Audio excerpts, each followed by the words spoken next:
आज आपण जॉईन्स बघणार आहोत. जॉईन हे कशासाठी वापरले जातात तर मल्टिपल टेबल्सचा एकत्र आपल्याला रिझल्ट दाखवायचा असेल तर जॉईन वापरले जातात. फॉर एक्झाम्पल गेल्या वेळेला आपण दोन टेबल क्रिएट केलेली, एम्प्लॉई आणि प्रोजेक्ट. एम्प्लॉई टेबलमध्ये काय काय होते कॉलम, क्रिएट टेबल EMP, त्यामध्ये ID इंट प्रायमरी की ऑटो इन्क्रीमेंट, नेम वॅरकेअर 20. त्याच्यानंतर काय होता एक ID प्रोजेक्टचा ID आपण स्टोअर करून ठेवला होता. आता जेव्हा आपण एखाद्या कॉलमची नावं देतो तेव्हा आतमध्ये अशी स्पेस ठेवायची नाही. स्पेस ठेवली की तो व्हॅलिड नाही. मग तो काय समजणार की हा कॉलमचा नाव आहे आणि हा त्याचा डेटा टाईप आहे, असं काहीतरी तो समजणार. म्हणून एकतर आपण असं तरी जोडू शकतो ID प्रोजेक्ट किंवा ID_ प्रोजेक्ट असं तरी लिहू शकतो. आणि याचा डेटा टाईप ठेवतो इंट. ठीक आहे. मग हा ID प्रोजेक्ट म्हणजे कोणाचा आहे ID, तर प्रोजेक्ट टेबलमधल्या ID टेबलला तो रेफरन्स करतो. म्हणजे समजा मी इथे लिहिलं क्रिएट टेबल प्रोजेक्ट, आणि या प्रोजेक्ट टेबलमध्ये काय असणार, ID इंट प्रायमरी की ऑटो इन्क्रीमेंट. हा कोणाचा ID, प्रोजेक्टचा ID, आणि हे कोणाचं नाव, प्रोजेक्टचं नाव. ठीक आहे. आणि इकडे जो दिसतोय तो ID कोणाचा, एम्प्लॉईचा, आणि हे नाव कोणाचं, एम्प्लॉईचं नाव. मग आता जो ID प्रोजेक्ट आहे तो रेफरन्स कोणाला करणार, याच्या IDला, प्रोजेक्टच्या IDला. मग याच्यासाठी तुम्हाला सिंटॅक्स काय दिलेला आहे,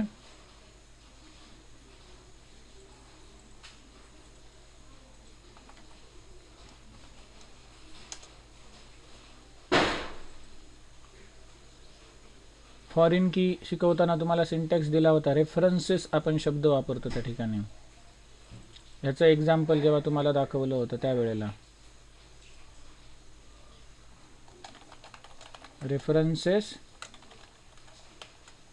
टेबलचं नाव आणि त्याच्या आतमधल्या कॉलमचं नाव. मग हे टेबल आधी आपल्याला क्रिएट केलं पाहिजे, तर मग याचा आपण IDचा रेफरन्स या टेबलमध्ये घेऊ शकतो. म्हणून प्रोजेक्ट टेबल आधी क्रिएट करूया. प्रोजेक्ट टेबल क्रिएट झाले. आता एम्प्लॉई टेबल क्रिएट करूया. एम्प्लॉई टेबलसुद्धा क्रिएट झाले. मग इथे रेफरन्सेस प्रोजेक्ट ID म्हणजे काय, इथे जो काही आपण ID टाकणार ॲज अ ID प्रोजेक्ट म्हणून, तो ह्या प्रोजेक्ट टेबलमधल्या ID कॉलममध्ये अस्तित्वात असला पाहिजे असा याचा अर्थ आहे. ठीक आहे. मग आता दोन्ही टेबलमध्ये आपण आता एंट्री इन्सर्ट करू.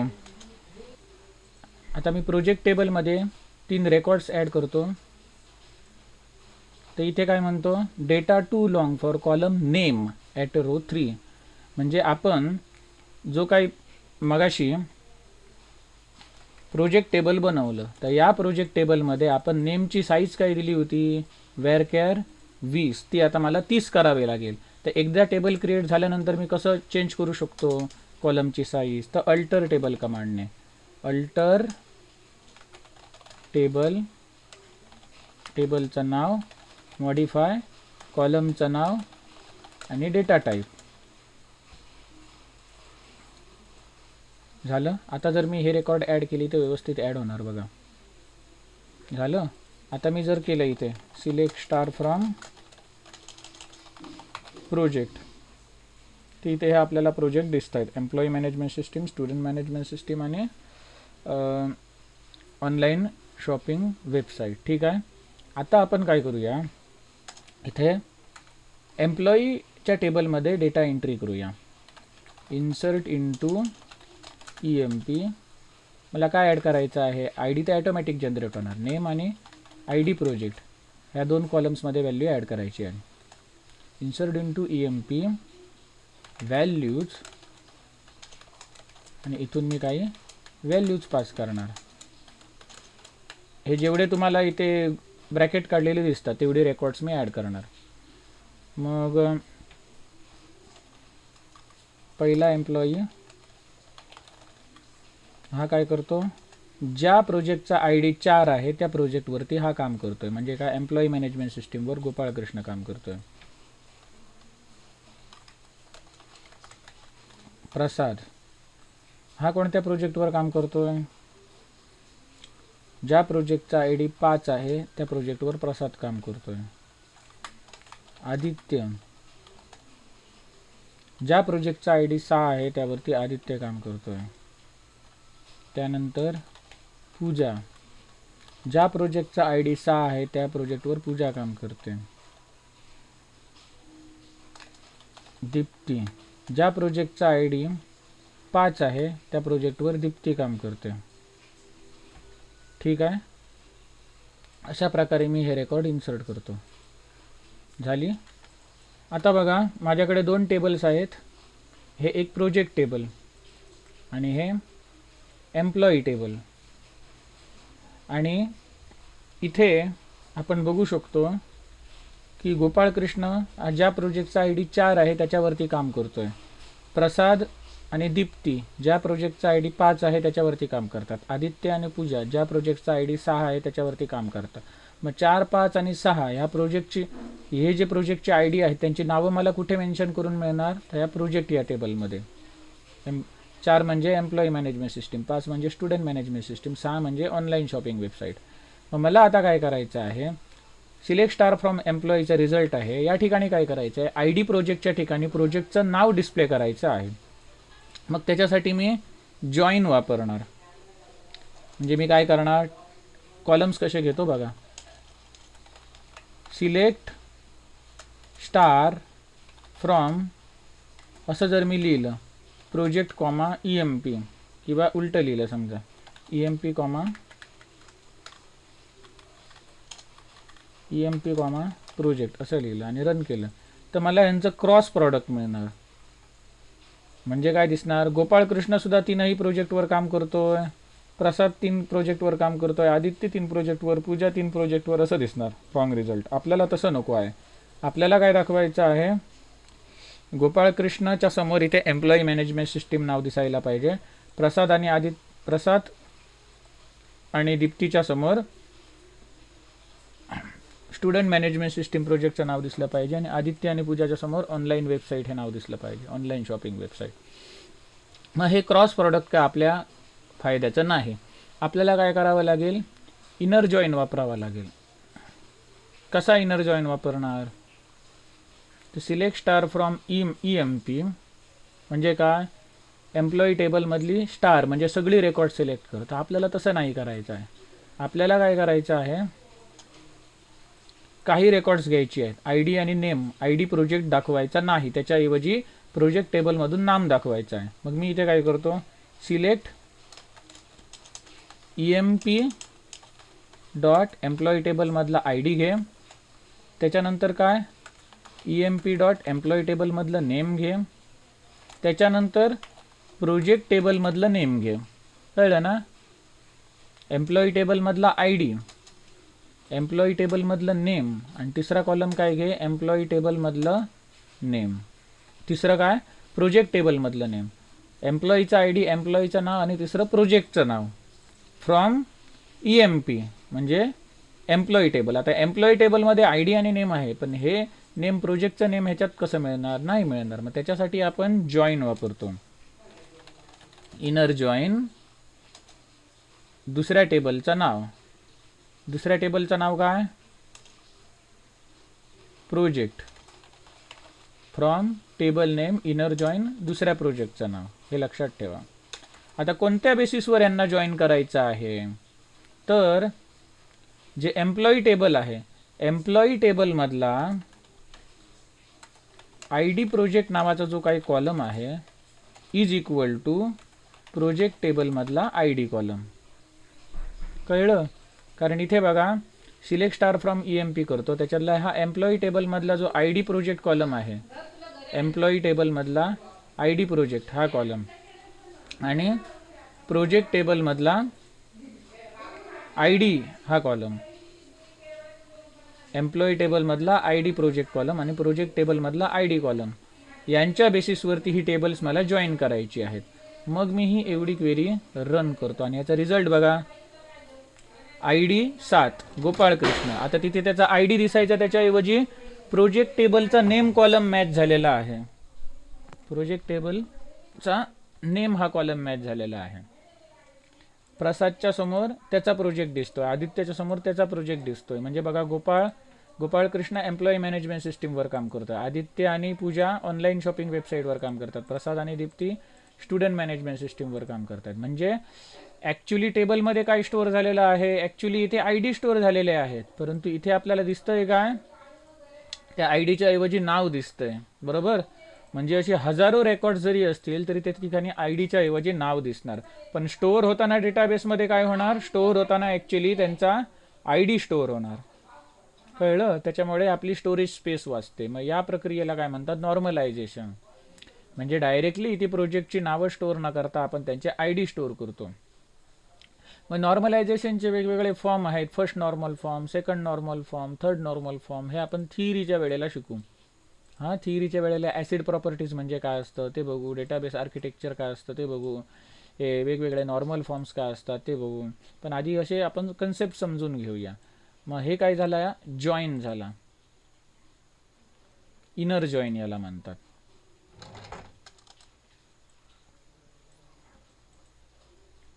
नुसता जॉईन लिहिला तरी सेम आउटपुट येणार. बाय डिफॉल्ट जॉईन काय असतो, इनर जॉईनच असतो. काय केलं मी, सिलेक्ट एम्प्लॉई टेबलमधला आय डी, हा एम्प्लॉई टेबलमधला आय डी, त्याच्यानंतर एम्प्लॉई टेबलमधलं नेम, हे एम्प्लॉई टेबलमधलं नेम, आणि त्याच्यानंतर प्रोजेक्ट टेबलमधलं नेम, हे प्रोजेक्ट टेबलमधलं नेम. फ्रॉम पहिल्या टेबलचं नाव, जॉईन दुसऱ्या टेबलचं नाव, फ्रॉम EMP जॉईन प्रोजेक्ट. कोणत्या बेसिसवर, तर दोघांमधला कॉमन कॉलम कोण आहे तो घ्यायचा. तर एम्प्लॉई टेबलमधला आय डी प्रोजेक्ट कॉलम हा जोडायचा आहे कोणाबरोबर, प्रोजेक्ट टेबलमधल्या आय डी कॉलमवर, आणि त्याच्या बेसिसवर हा रिझल्ट दाखवायचा आहे. मग आता तुम्ही म्हणाल इथे नेम सेम नावं झाली, मग इथे मला एम्प्लॉई शब्द दिसला पाहिजे आणि इथे मला प्रोजेक्ट शब्द दिसला पाहिजे ना.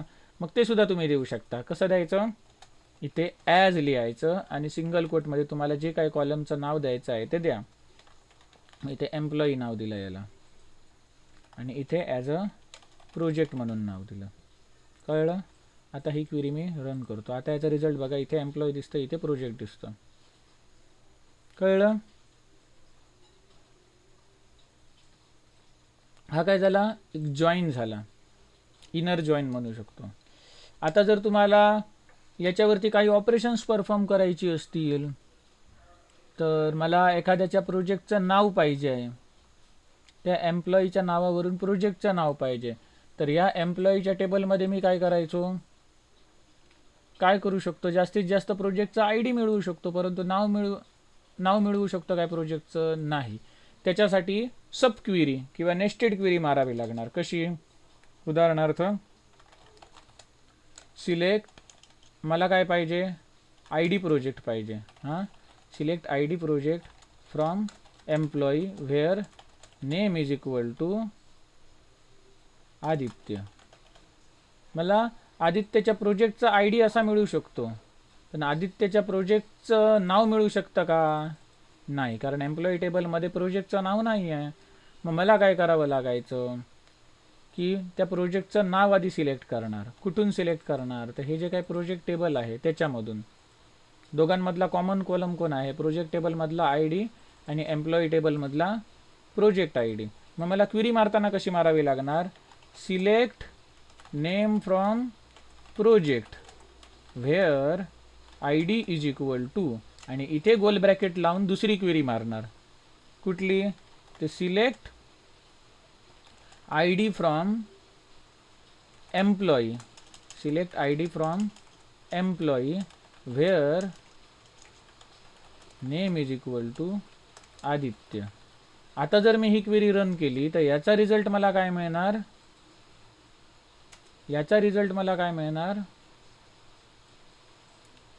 ते फॉर्म लिहिला, फ्रॉम, याचा रिझल्ट काय मिळणार, आदित्यच्या प्रोजेक्टचं नाव मिळणार.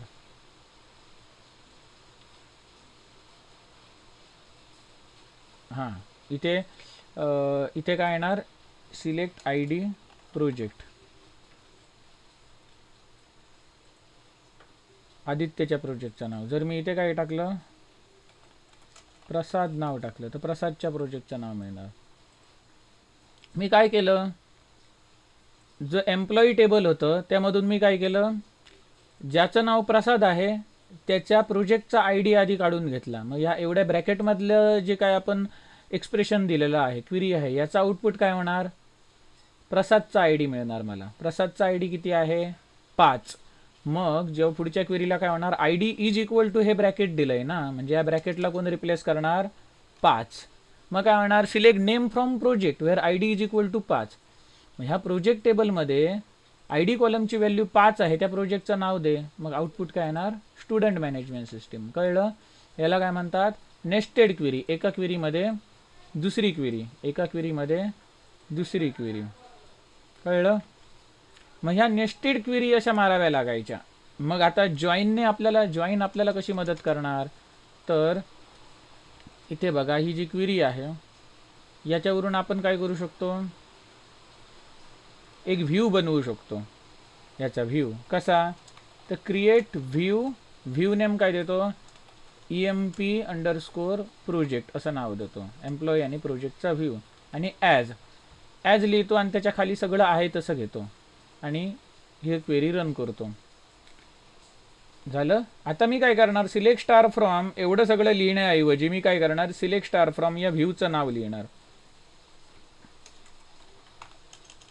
सिलेक्ट स्टार फ्रॉम व्ह्यूचं नाव काय होतं? EMP project. रन करतो. बघा, या व्ह्यूचा जो काही रिझल्ट होता तो सगळा कोणामध्ये स्टोअर झाला? सॉरी, या जॉईन क्वेरीचा जो काही रिझल्ट होता तो कोणामध्ये स्टोअर झाला? EMP प्रोजेक्ट नावाच्या एका व्ह्यूमध्ये स्टोअर झाला. ठीक आहे? म्हणजे आता मला एवढी मोठी क्वेरी मारत बसायला नको. या एका व्ह्यूमध्ये माझं काम होणार. मग आता याच्यावरती मी काही ऑपरेशन परफॉर्म करू शकतो. मग अशी मोठी नेस्टेड क्वेरी लिहिलेली बघा, क्वेरीमध्ये क्वेरी, त्याच्याऐवजी मी इथे काय करू शकतो? मला प्रोजेक्टचं नाव पाहिजे ना, मग मी काय करणार? सिलेक्ट. आता यामध्ये प्रोजेक्टच्या नावाचा कॉलम काय आहे? Project. Select project from table name काय आहे? EMP project where employee is equal to Prasad. प्रसादच्या प्रोजेक्टचं नाव आलं. इथे आदित्य केलं तर आदित्यच्या प्रोजेक्टचं नाव आलं. कळलं? मग व्ह्यूने आपलं काम काय केलं? सोपं केलं. एवढी मोठी क्वेरी होती, एवढ्या मोठ्या क्वेरीचा रिझल्ट आपण एका व्ह्यूमध्ये स्टोअर केला. कसा? क्रिएट व्ह्यूला जे काही नाव द्यायचं ते आपण नाव दिलं आपल्या मनाने आणि ॲजच्या पुढे ही क्वेरी लिहिली. कळलं? मग हा काय झाला? एक जॉईन बघितला आपण, जो काय करतो? दोन टेबलला जॉईन करतो. कोणत्या बेसिसवर? तर दोघांमध्ये कोणतरी एक कॉमन कॉलम असणार, कॉमन व्हॅल्यू ठेवणारा कॉलम, त्या बेसिसवर केलं. मग असे किती जॉईन्स आहेत?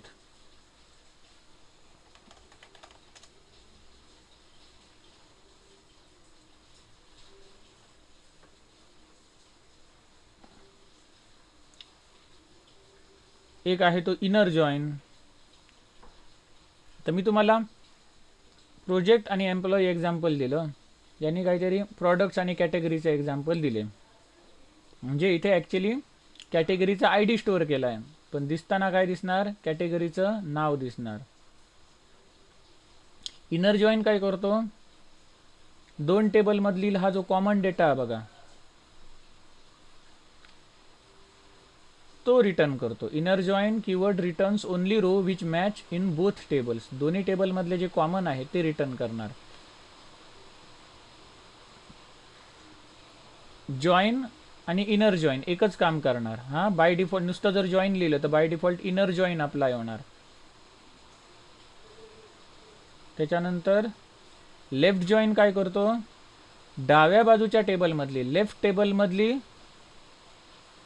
सगळी रेकॉर्ड्स, लेफ्ट टेबलमधली सगळी रेकॉर्ड्स रिटर्न करतो. आणि राईट टेबलमधली कुठली रेकॉर्ड्स?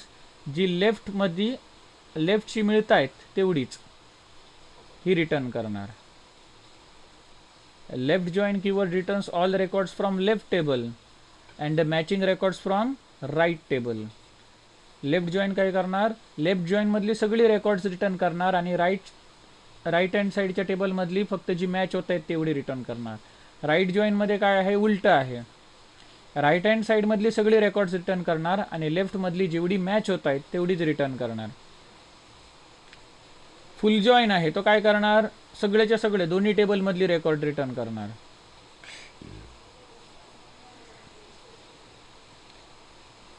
तर हे महत्त्वाचे आहेत, एवढे हे विचारले जातात.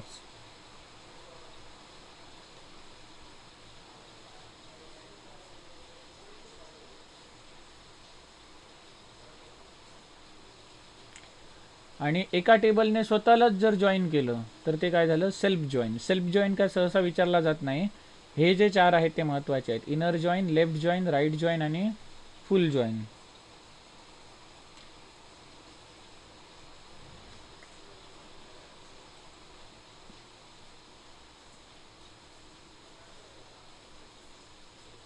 आता यांच्यामध्ये फरक काय पडतो क्वेरी लिहिताना, तर इथे आपण जिथे आपण जॉईन शब्द लिहिला आहे ना, त्याच ठिकाणी आपण काय करणार, जॉईन शब्द लिहिला आहे ना त्या ठिकाणी आपण काय करणार, इनर शब्द वापरणार. आता नॉर्मल जॉईन आणि इनर जॉईन एक असते, बाय डिफॉल्ट तो इनर जॉईन असतो. त्याच्यानंतर दुसरा काय, लेफ्ट जॉईन. इथेच लेफ्ट शब्द वापरणार. तसंच काय आपण करू शकतो, राईट जॉईन. इथे काय, राईट शब्द वापरणार. आणि फुल जॉईन.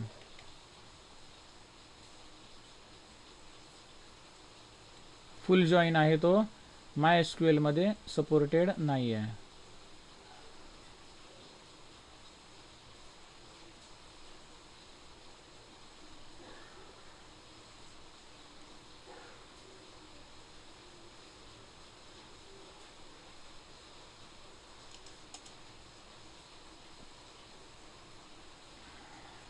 चेक करूया.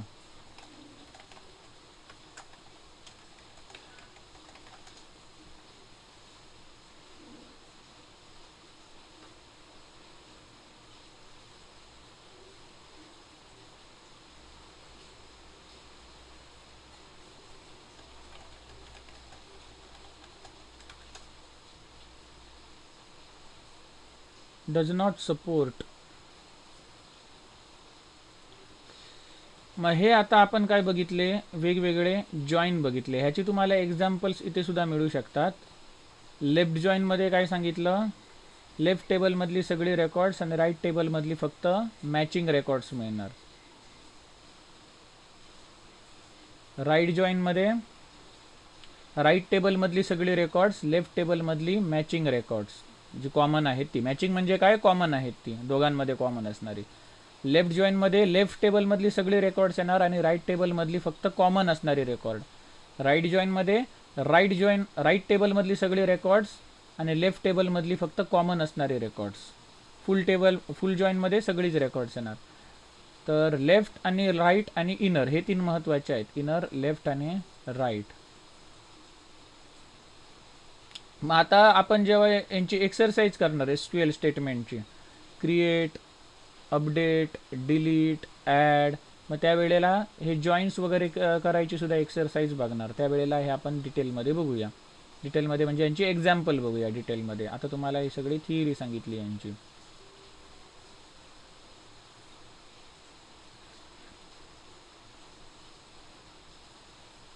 त्यावेळेला आपण नेस्टेड क्वेरी सुद्धा बघूया. आता आपण एक नेस्टेड क्वेरी बघितलेली 2 टेबलमधली, क्वेरीमध्ये क्वेरी. तशी आपण 3 टेबलमधली सुद्धा आपण एक्झाम्पल बघणार आहोत नेस्टेड क्वेरीचं.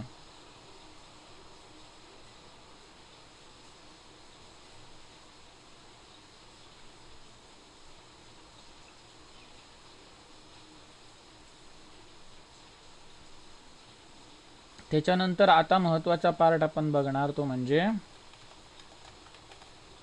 फंक्शन्स. ह्यात वेगवेगळी फंक्शन्स आहेत. स्ट्रिंगवरची वेगवेगळी फंक्शन्स आहे, नंबरवरची वेगवेगळी फंक्शन्स आहेत, डेटवरची वेगवेगळी फंक्शन्स आहेत.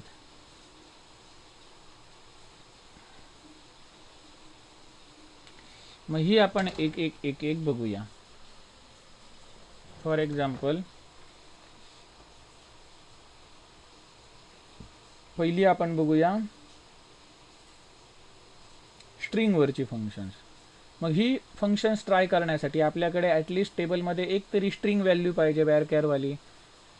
त्यानंतर न्यूमरिक फंक्शन्स बघण्यासाठी आपल्याकडे एक तरी न्यूमरिक व्हॅल्यू पाहिजे आणि डेटवरची फंक्शन्स बघण्यासाठी आपल्याकडे ॲटलिस्ट एक तरी डेटची व्हॅल्यू पाहिजे, बरोबर. मग आपण एक तसं टेबल क्रिएट करूया. सध्या माझ्याकडे जे एम्प्लॉई टेबल आहे त्याच्यामध्ये काय काय आहे डेटा, कोणते कोणते कॉलम आहेत, तर आय डी प्रोजेक्ट म्हणून आहे इथे, कळलं. आता मी याला काय करतो, 2 कॉलम ॲड करतो, एक सॅलरी आणि दुसरा डेट ऑफ बर्थ म्हणून किंवा डेट ऑफ जॉईनिंग असा. Alter table EMP add column name. Column name काय ॲड करतो मी, कॉलम नेम आय डी नाही सॅलरी, डेटा टाईप ह्याचा double, alter table table name add column name आणि त्याचा डेटा टाईप. रन केला, झाला. त्याच्यानंतर आणखी एक कॉलम ॲड करतो, alter table table name add date of joining. याचा डेटा टाईप काय घेऊया, डेट. डेट नावाचं सुद्धा डेटा टाईप आहे. डेट बरोबर टाईम स्टोअर करायचा आहे तर डेट टाईम नावाचं सुद्धा डेटा टाईप आहे. आपण इथे डेट घेऊया, झालं. आता आपल्याला इथे नल व्हॅल्यू आहे बघा बाय डिफॉल्ट, ती आता अपडेट करायची आहे मला. मग मी काय करणार, या सगळ्यांना अपडेट करणार. आता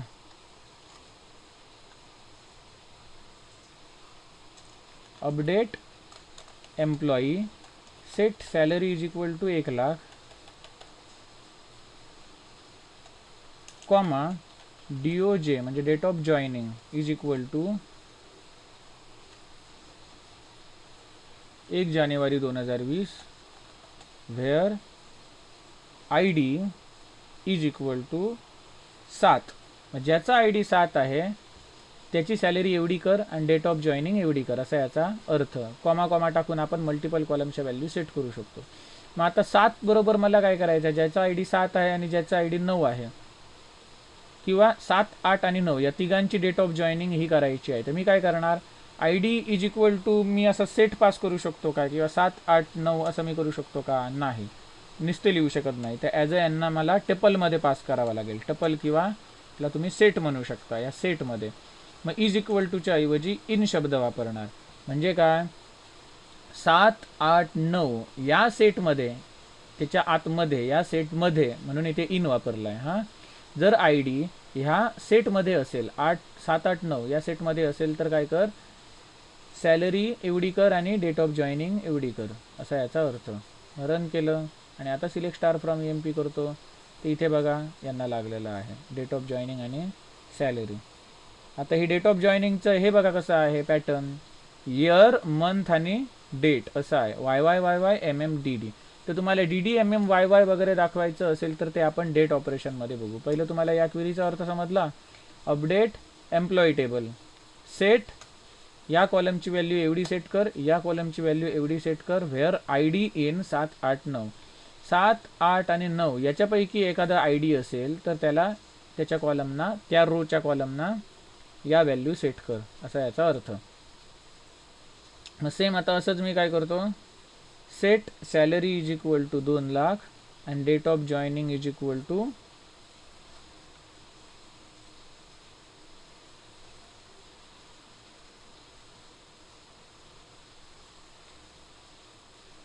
एवढी, व्हेअर आय डी इन 7, 8, 9 झाले ना. आता 10 आणि 11, 10,11. आता मी सिलेक्ट स्टार फ्रॉम एम्प्लॉई करून बघतो, तर इथे बघा सगळ्यांना आता सॅलरी आणि डेट ऑफ जॉईनिंगची व्हॅल्यू आलेली आहे. आता मी काही याच्यावरती ऑपरेशन्स परफॉर्म करणार. पहिली आपण बघूया स्ट्रिंग ऑपरेशन. स्ट्रिंग कोणती आहे इथे, तर नेम कॉलमला स्ट्रिंग आहे. मग आता काही इथे ऑपरेशन्स बघूया, ह्याच्यातली काही आपण ट्राय करूया string operations.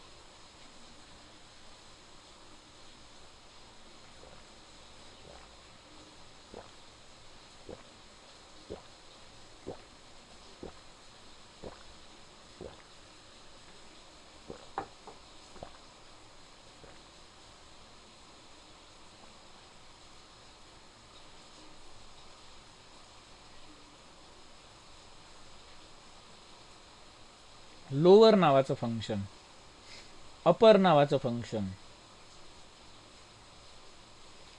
Left trim, right trim, reverse, repeat, replace, अशी वेगवेगळी फंक्शन्स आहेत.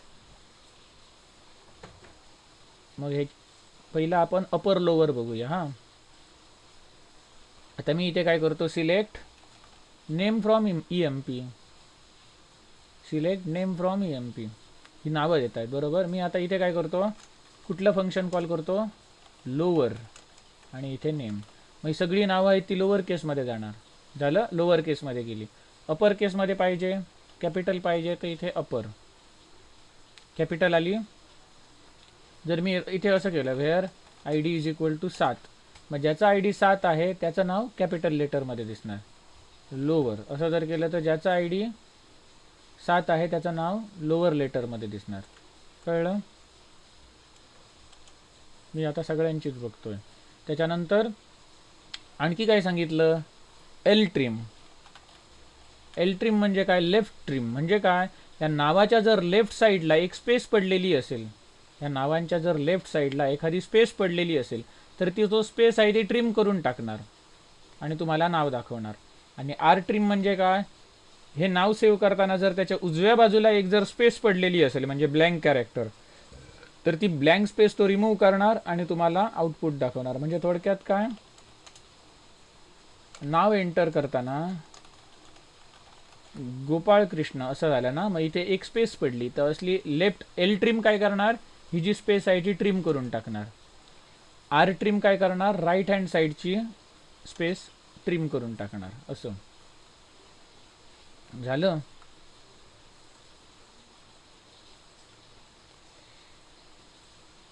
ट्रिमचं बघितलं, लोअर अपर केसचं बघितलं. त्याच्यानंतर आणखी याच्यात महत्त्वाचं आहे ते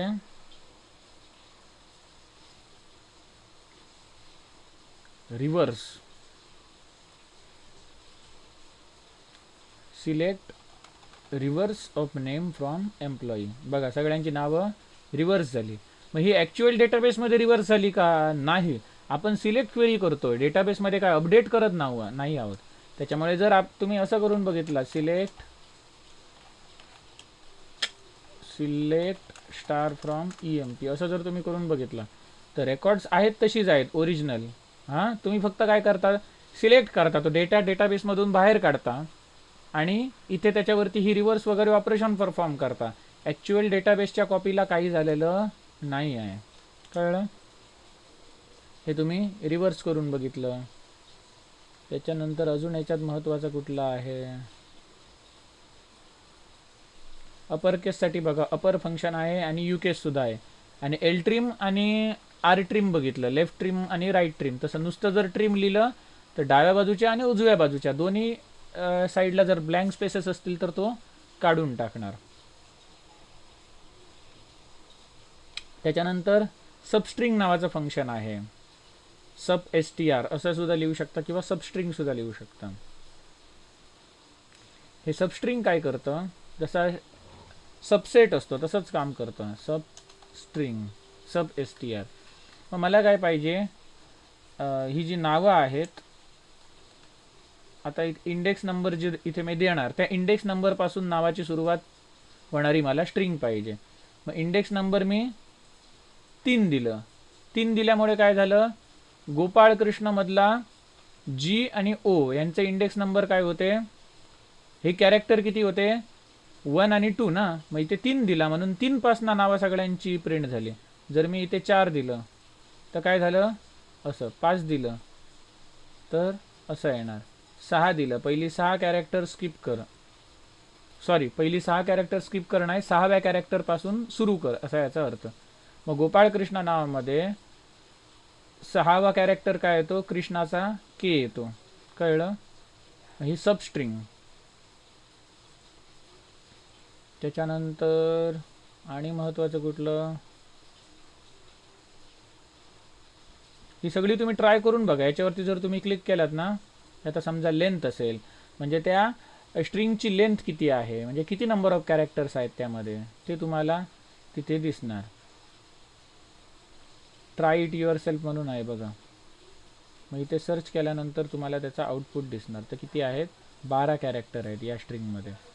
आपण तसं इथे करू शकतो.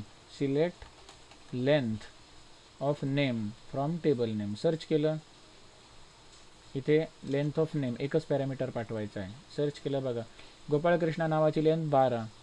त्यानंतर हे कोण होते? प्रसाद वगैरे होते, प्रसाद आदित्य, त्यांच्या नावाची लेंथ 6. ते जर आपल्याला बघायचे असतील, name comma length of name from EMP, आता दिसणार बघा. नेम गोपाळकृष्ण लेंथ 12, प्रसादची 6, आदित्यची 6, पूजाची 5 आणि दीप्तीची लेंथ 5. हे काय झाली? नावाची लेंथ, म्हणजे नंबर ऑफ कॅरेक्टर्स आतमध्ये किती आहेत ते.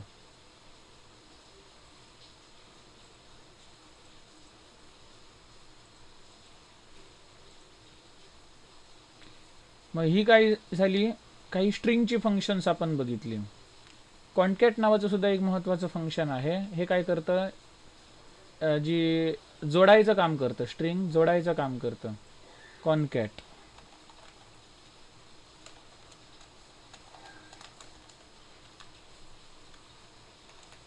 नेम आणि इथे दुसरी स्ट्रिंग पास करतो.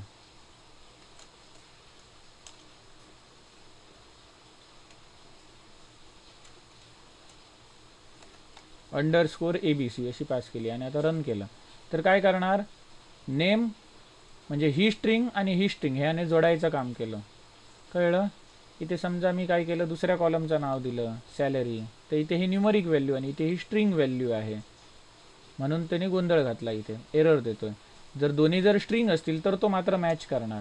इथे समजा मी काय केलं, हॅलो लिहिला शब्द आणि इथे वर्ल्ड लिहिला, हां, आणि रन केलं तर तो काय आउटपुट देणार? हॅलो वर्ल्ड हे आउटपुट देणार. कळलं? इथे जर स्पेस टाकली तर इथे सुद्धा स्पेस देणार, हॅलो स्पेस वर्ल्ड. म्हणजे दोन स्ट्रिंग जोडायचं काम करतो. कोण? कॉन्कॅट हे फंक्शन दोन स्ट्रिंग जोडायचं काम करते.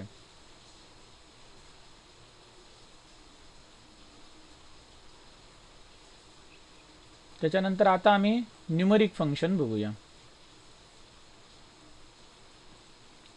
मग असंच करणार. मी काय करणार, इथे कॉलमचं नाव टाकणार, समजा सॅलरी असेल, आणि मला काय करायचं असेल, आधी नुसती सॅलरी डिस्प्ले करतो, ही अशी ही सॅलरी दिसते.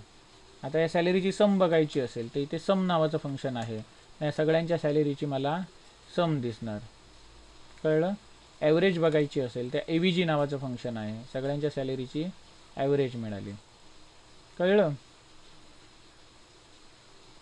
मग मला समजा असं करायचं असेल, हे जे एम्प्लॉई आहेत, मग याच्यापैकी जे एम्प्लॉई 6 नंबरच्या प्रोजेक्टवरती काम करतायत त्यांच्या सॅलरीची बेरीज मला बघायची आहे. तर मी काय करणार, select sum of salary from employee where ID project is equal to 6. जे 6 नंबरच्या प्रोजेक्टवर काम करतायत त्यांच्या सॅलरीची मला सम मिळणार. कोण कोण? आदित्य आणि पूजा. किती आहे? 1 लाख 2 लाख, टोटल किती होणार? 3 लाख. कळलं? ॲव्हरेज पाहिजे असेल तर किती येणार? 1.5 लाख.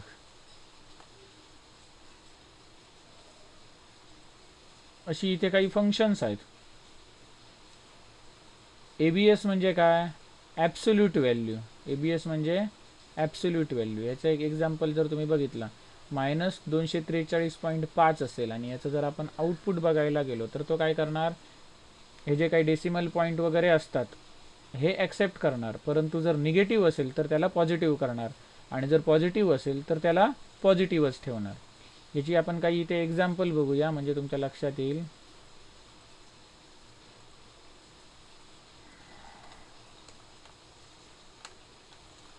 समजा मी इथे 55 टाईप केला तर 55 येणार, आणि जर मी -55 केला तर काय येणार? तरी 55 येणार. म्हणजे निगेटिव्ह असेल त्याला ॲब्सोल्यूट करणार, पॉझिटिव्ह करणार. कळलं? त्याच्यानंतर दुसरी गोष्ट, पुढचं फंक्शन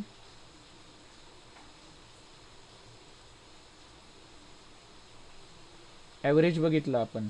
सील किंवा सिलिंग फंक्शन हे कशासाठी असतं, तर समजा इथे मी आता व्हॅल्यू दिली 3.5. मग 3.5ची सिलिंग व्हॅल्यू काय आहे, 4 आहे. आणि 3.5ची फ्लोरिंग व्हॅल्यू काय आहे, तर 3 आहे. मग ही सिलिंग व्हॅल्यू आणि फ्लोरिंग व्हॅल्यू म्हणजे काय असतं ते तुम्हाला सांगतो.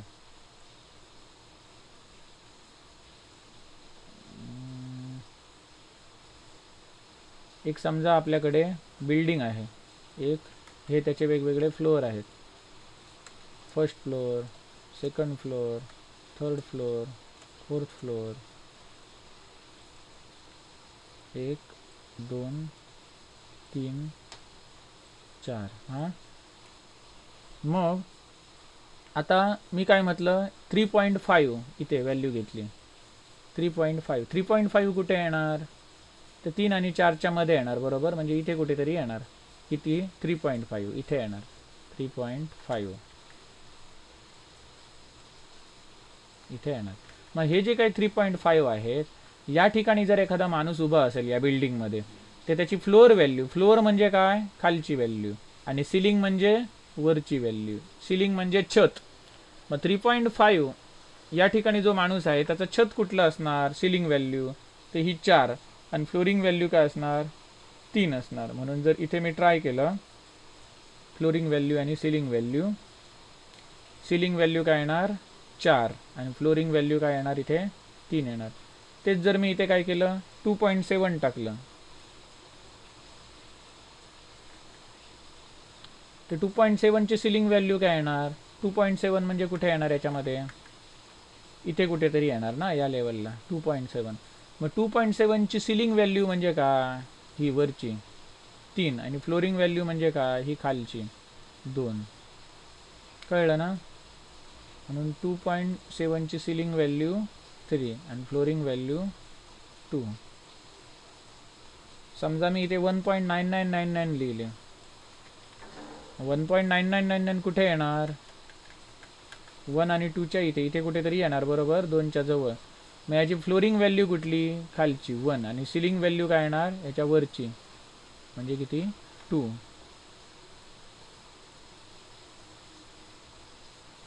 सिलिंग व्हॅल्यू 2 आणि फ्लोरिंग व्हॅल्यू 1.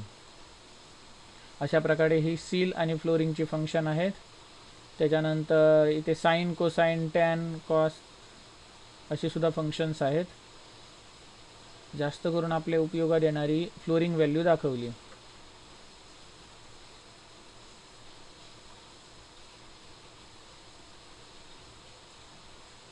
इथे ग्रेटेस्ट आहे बघा, ग्रेटेस्ट.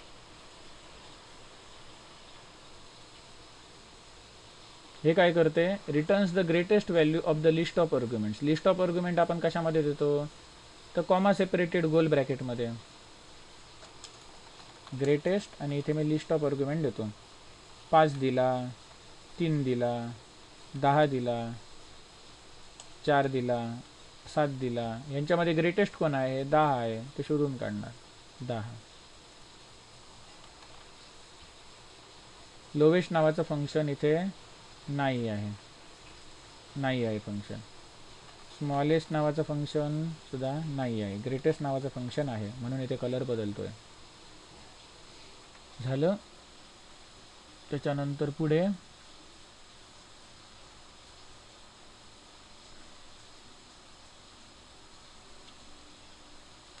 मिनिमम, मॅक्झिमम,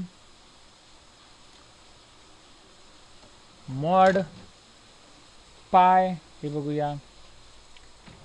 यांच्यामधला मॅक्झिमम नंबर कोण आहे, हां. आता ही मिनिमम मॅक्झिमम आपल्याला कशामध्ये मिळणार, सॅलरीच्या कॉलममध्ये. Select salary from EMP. मग आता हे काय करणार, जर मी नुसतं लिहिलं सिलेक्ट सॅलरी फ्रॉम EMP तर सगळ्यांची सॅलरी दिसणार. आणि जर मी काय केलं इथे सिलेक्ट मॅक्स सॅलरी,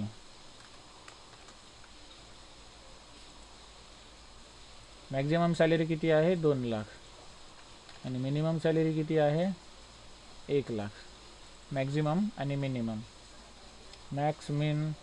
त्याच्यानंतर मॉड, पाय,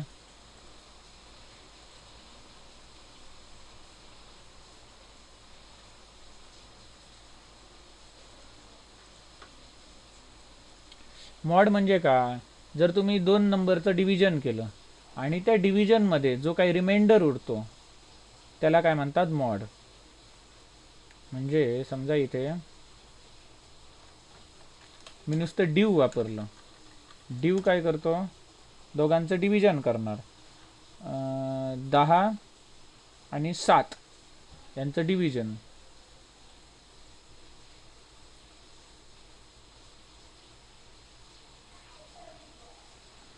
डिव्हिजन इथे वरती कुठेतरी होता. हां, हा वाला.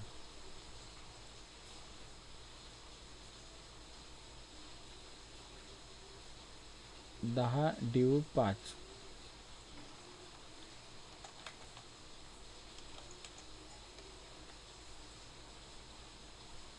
तर आन्सर काय आलं, 2. 10/7. तर आन्सर काय आलं, 1. पण ह्याचा तो काय देत नाही, रिमाइंडर देत नाही. रिमाइंडर जर आपल्याला पाहिजे असेल तर आपण काय करू शकतो, मॉड नावाचं फंक्शन वापरू शकतो. 10 आणि 5. तर रिमाइंडर काय येणार, 0. हां, कारण 5ने पूर्ण भाग जातो 10ला. 10 आणि 7 यांचा रिमाइंडर काय येणार, 3. 7 एके 7, 10 7 गेले 3.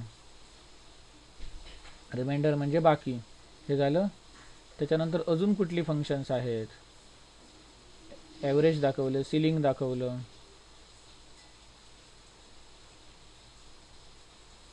त्यानंतर काउंट हे एक महत्त्वाचं फंक्शन आहे.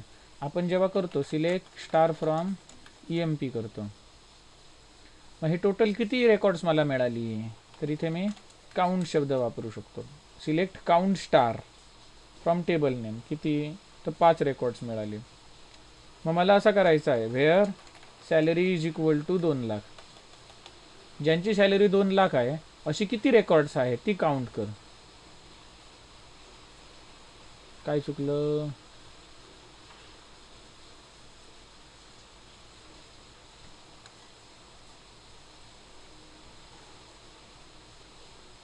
Select star from EMP where salary is equal to 2 lakh. आता ही किती आहेत, 2 आहेत ना, मग इथे काउंट करू शकतो. काउंट काय आला, 2 आला. अशी 2 रेकॉर्ड्स आहेत. ज्यांची सॅलरी 1 लाख आहे अशी किती रेकॉर्ड्स आहेत, 3 रेकॉर्ड्स आहेत. कोणकोणती आहेत, तर त्याच्यासाठी तुम्हाला काउंट काढून टाकावं लागेल, नुसता स्टार लिहावं लागेल, तर ते सगळे डिटेल्स मिळतील. कळलं काउंट फंक्शनचा उपयोग. त्याच्यानंतर इथे मगाशी आपण आलेलो मिनिमम मॅक्झिमम मॉड बघितला, पाय, पॉवर.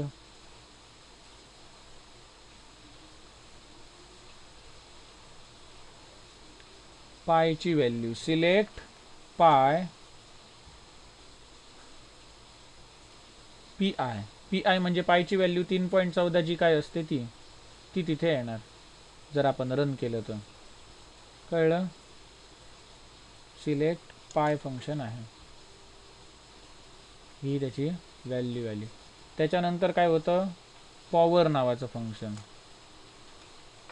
म्हणजे 5चा 3रा घात म्हणजे 5चा क्यूब मला बघायचा असेल तर हे येतं.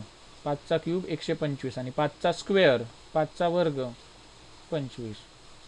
5चा 4था घात म्हणजे 5⁴ किती येणार, ते मला या पॉवर फंक्शनने मिळतं. पॉवर फंक्शन किंवा शॉर्ट फॉर्म काय आहे, पॉव म्हणून आहे.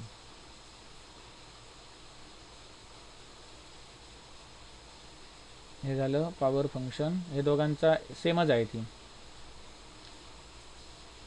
रेडियन्स, मग डिग्री आहे त्याचं रूपांतर तो रेडियन्समध्ये करणार. सिलेक्ट रेडियन्स, मग डिग्री मी किती दिली, 90 डिग्री दिली, याचं रूपांतर तो रेडियन्समध्ये करणार. 180 डिग्री दिली, त्याचं रूपांतर तो रेडियन्समध्ये करणार.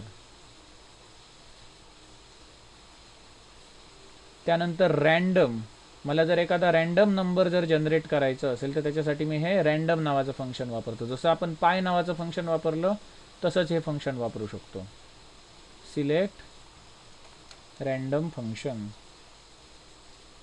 मग ही एक रँडम व्हॅल्यू जनरेट झाली. परत मी रन केलं तर काहीतरी वेगळी व्हॅल्यू जनरेट झाली. परत मी काहीतरी रन केलं, वेगळी व्हॅल्यू जनरेट झाली. प्रत्येक वेळेला वेगवेगळी व्हॅल्यू, रँडम व्हॅल्यू जनरेट करतो. त्याच्यानंतर राऊंड आहे. राऊंड काय करतो, जी काही किंमत असते ती आपण राऊंड अप राऊंड डाऊन करतो ना, राऊंड अप वगैरे तशी ती करतो. म्हणजे पहिली आपण व्हॅल्यू टाकायची आणि त्याच्यानंतर किती डेसिमल प्लेसेसपर्यंत राऊंड करायची आहे ते आपण द्यायचं. फॉर एक्झाम्पल राऊंड हा पहिला पॅरामीटर मी काय पास करतो, एखादा नंबर पास करतो,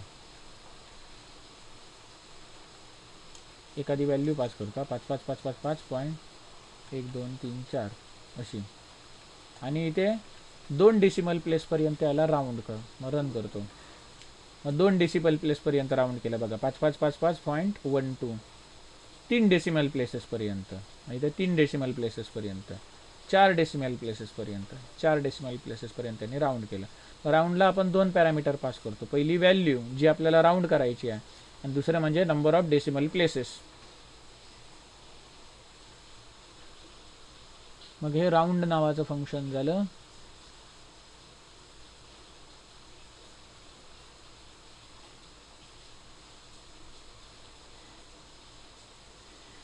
त्यानंतर इथे साइन म्हणून आहे. हे काय करतं, साइन म्हणजे काय, तो नंबरचा साइन. इथे आता काय याची थिअरी आहे, if number greater than 0 positive असेल तर 1 रिटर्न करणार, निगेटिव्ह असेल तर निगेटिव्ह 1 रिटर्न करणार, आणि जर तो पॉझिटिव्ह नाही आणि निगेटिव्हही नाही तर 0 रिटर्न करणार. हे बघा तुम्ही ट्राय करून, कळलं. सम तुम्हाला दाखवलं, जसं मगाशी आपण स्क्वेअर बघितलं तसं स्क्वेअर रूट सुद्धा आहे. SQRT म्हणजे काय, स्क्वेअर रूट. 144 हे कोणाचं स्क्वेअर रूट आहे, 12चं, कळलं. 25 याचं स्क्वेअर रूट कोण, 5. 144 हा कोणाचा स्क्वेअर आहे असं मी विचारायला पाहिजे होतं, तर 12चा स्क्वेअर 144, म्हणजे याचं 144चं स्क्वेअर रूट 12. मग अशी ही आपण काही स्ट्रिंगची फंक्शन्स बघितली आणि न्यूमरिक फंक्शन्स बघितली. त्यानंतर शेवटची आहे ते म्हणजे येते डेटची फंक्शन्स आहेत. आता आपल्याकडे डेटचा कॉलम कुठला आहे, तर डेटचा कॉलम आपल्याकडे आहे तो डेट ऑफ जॉईनिंगवाला कॉलम आहे. मग डेटचं एक फंक्शन जे महत्त्वाचं आहे ते म्हणजे DDMMYY मध्ये आपण ती फॉर्मॅट करतो डेट. डेट फॉर्मॅट हे फंक्शन आहे महत्त्वाचं, डेट फॉर्मॅट, ज्याच्यामध्ये पहिला पॅरामीटर आपण डेट देतो आणि दुसऱ्या फॉर्मॅटमध्ये आपण पॅटर्न देतो, ज्या पॅटर्नमध्ये मला डेट पाहिजे. इथे बघा पर्सेंटेज वाय म्हणजे काय, तर पर्सेंटेज वाय म्हणजे इयर. पर्सेंटेज वाय म्हणजे इयर, 4 डिजिटमध्ये इयर. पर्सेंटेज वाय जर स्मॉलमध्ये लिहिला तर 2 डिजिटमध्ये इयर, म्हणजे 2024 असेल तर फक्त 24 येणार. मग डी म्हणजे काय असणार, तर डी म्हणजे day of month. Small D म्हणजे काय, डे असणार पण ती ॲज अ तारीख म्हणून असणार, 1 2 3 4. आणि जर कॅपिटल डी दिला तर काय येणार, फर्स्ट सेकंड थर्ड असं येणार, कळलं. आणि एम म्हणजे काय, month full name, capital M म्हणजे फुल नेम, आणि स्मॉल एम म्हणजे काय, 00 म्हणजे जानेवारी, 01 म्हणजे फेब्रुवारी, 02 म्हणजे मार्च, असं असणार. बघूया 00 म्हणजे जानेवारी की 01 म्हणजे जानेवारी ते चेक करूया, कारण 00 म्हणजे जानेवारी असतं तर इथे 11 असलं असतं, 12 असलं नसतं, हे आपण चेक करूया. मग इथे मी काय करतो, select date of joining from EMP. दिसते. आता मला काय करायचं आहे, नेम आणि डेट ऑफ जॉईनिंग हे दोन्ही बघायचं आहे, नेम आणि डेट ऑफ जॉईनिंग. आता ही काय आहे, YYMMDD या फॉर्ममध्ये आहे, ती मला DDMMYY मध्ये करायचं आहे. मग याच्यासाठी या फंक्शनचं नाव काय आहे, या आता आपण बघतो त्या डेट अंडरस्कोर फॉर्मॅट. मग याच्यामध्ये पहिली व्हॅल्यू काय, डेटची पास करायची, ती केली मी पास, ही व्हॅल्यू. आणि मला कोणत्या फॉर्मॅटमध्ये पाहिजे, पर्सेंटेज स्मॉल वाय लिहिला तर काय होणार, 2020 आहे त्या ठिकाणी फक्त 20 दिसणार, 2023च्या ठिकाणी 2023 दिसणार आणि कॅपिटल वाय वापरलं तर पूर्ण दिसणार 2020 किंवा 2023. त्याच्यानंतर मंथ आणि त्याच्यानंतर डे. हे YMD मला उलटं करायचं आहे. आधी मला काय पाहिजे, डेट दाखवायची आहे, मग मंथ दाखवायचा आहे आणि मग इयर दाखवायचं आहे. आणि रन करतो. थांबा, काहीतरी चुकलं.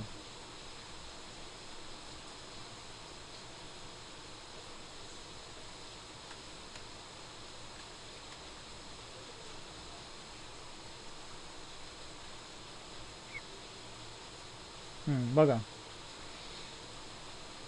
इयर, मंथ आणि डेट कसे दिसत आहेत बघा. आता मी यांचा सिक्वेन्स फिरवतो, उलटा लिहितो. पहिलं डेट, मग मंथ आणि मग इयर.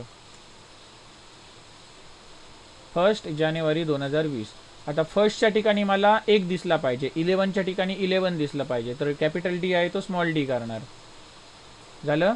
आता जानेवारी हा पूर्ण महिन्याचं नाव दिसतंय, त्या ठिकाणी मला फक्त महिन्याचा डिजिट दाखवायचं असेल तर मी इथे काय लिहिणार, स्मॉल एम लिहिणार. मग 1. कळलं ना.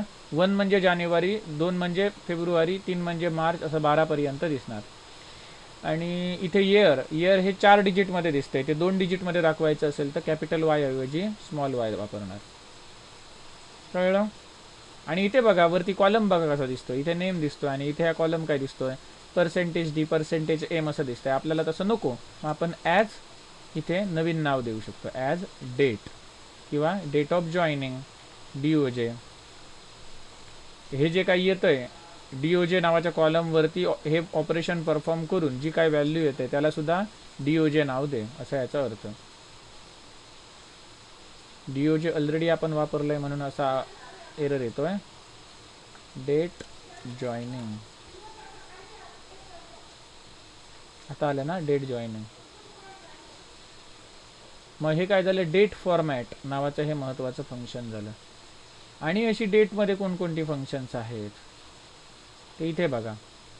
ॲड डेट म्हणजे जी डेट आहे त्याच्यामध्ये आपल्याला जर 10 दिवस ॲड करायचे असतील तर इंटरवल 10 डे असं केल्यानंतर इथे 15 जून 2017 आहे, त्या ठिकाणी काय होणार, 25 जून 2017, 10 त्याच्यामध्ये ॲड होणार.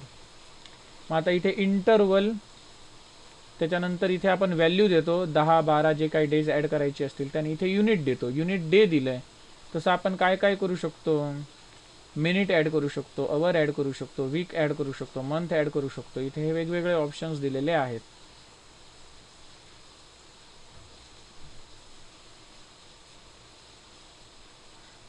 समजलं. मग हे तुम्ही ट्राय करून बघा. ॲड डेट आहे, तसंच ॲड टाईम आहे. कर डेट नावाचं फंक्शन आहे. कर डेट किंवा करंट डेट हे काय रिटर्न करतं, तर आजची डेट रिटर्न करतं. इथे समजा मी केलं सिलेक्ट कर डेट फ्रॉम नको एवढंच, तर आजची डेट रिटर्न करणार. आणि आजची डेट आहे ती मला कुठल्या फॉर्ममध्ये बघायची आहे, अशा डेट फॉर्मॅटच्या फॉर्ममध्ये घ्या. ते DOJ ऐवजी मी काय करणार, कर डेट फंक्शन कॉल करणार. जे आजची डेट आहे ती मला DDMMYY या फॉर्ममध्ये दिसली. मला महिना पूर्ण जर दाखवायचा आहे पूर्ण लेटरमध्ये, स्मॉल एमच्या ठिकाणी कॅपिटल एम करणार. 8 जून 24 नको, 2024 दिसले पाहिजे, तर स्मॉल वाय आहे तिथे कॅपिटल वाय करणार. 8 जून 2024. मग आता ही अशी वेगवेगळी ऑपरेशन्स आहेत. इथे डेट ॲड हे सांगितलं. त्याच्यानंतर एक्स्ट्रॅक्ट मंथ फ्रॉम या डेटचं नाव, म्हणजे कोणता मंथ येणार 06. एक्स्ट्रॅक्ट इयर फ्रॉम ही डेट काय येणार 2017. एक्स्ट्रॅक्ट डे फ्रॉम ही डेट काय येणार 15. मग मी तुम्हाला डेट म्हणजे स्ट्रिंग, न्यूमरिक व्हॅल्यू आणि डेट व्हॅल्यू याच्यापैकी स्ट्रिंग आणि न्यूमरिक व्हॅल्यूची मी तुम्हाला हे दाखवली, फंक्शन्स दाखवली. आता ही डेटची जी फंक्शन्स आहेत ती तुम्ही होमवर्क म्हणून बघा. कळलं. मी तुम्हाला इथे 3 होते. एक गोष्ट म्हणजे स्ट्रिंगची फंक्शन्स तुम्हाला दाखवली करून, न्यूमरिक व्हॅल्यूची काही फंक्शन्स दाखवली, आणि आता डेटची फंक्शन्स दाखवत होतो. मग आता ही जी काही डेटची फंक्शन्स आहेत याच्यामधली तुम्ही स्वतः करून बघा. नाही कळलं तर विचारा. कळलं, कारण इथे टाईम झालेला आहे. जशी स्ट्रिंगवरती आपण काही ऑपरेशन परफॉर्म केली, नंबरवरती ऑपरेशन परफॉर्म केली, तशी ही डेटवरती सुद्धा करू शकतो. डेटमध्ये ॲड करू शकतो तसं डेटमध्ये सबस्ट्रॅक्टसुद्धा करू शकतो. कळलं ना? डेटमध्ये ॲड करू शकतो तसं डेटमध्ये सबस्ट्रॅक्टसुद्धा करू शकतो. मग हे आता जे एम्प्लॉईचे इथे जे जॉईनिंग डेट आहेत, select name comma date of joining from EMP. मग यांच्या डेटमध्ये मला समजा 10 दिवस ॲड करायचे असतील, तर इथे 1 तारीख आहे ना आणि इथे 11 तारीख आहे. मग किती होणार? त्यांच्यात 10-10 दिवस ॲड होणार. डेट अंडरस्कोर ॲड हे फंक्शन. आणि पहिलं पॅरामीटर हा पास केला. दुसरा पॅरामीटर काय? इंटरवल किती? 10 दिवस मला ॲड करायचे आहे. 10 काय ॲड करायचे आहे? तर डे ॲड करायचे आहेत. मग मी इथे रन केलं. बघा प्रत्येकामध्ये 10 दिवस ॲड झाले. बरोबर. मला 20 दिवस करायचे असतील तर तिथे काय होणार? 20 दिवस ॲड होणार. आता सबस्ट्रॅक्ट करायचे असतील तर डेट सब नावाचा फंक्शन आहे. जी ओरिजिनल तारीख होती त्याच्यामधून सबस्ट्रॅक्ट झाले. 1 जानेवारी होता ना, 1 जानेवारीमधून 20 दिवस गेले तर काय येणार? 12 डिसेंबर आदल्या वर्षीचा. मग अशी ही वेगवेगळी इथे डेटची फंक्शन्स आहेत. याच्यातली काही फंक्शन्स तुम्ही ट्राय करून बघा.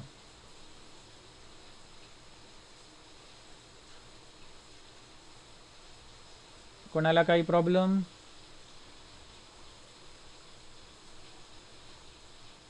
काही डाऊट? सायली साटम, सायली गावडे, विदिशा, नेहा.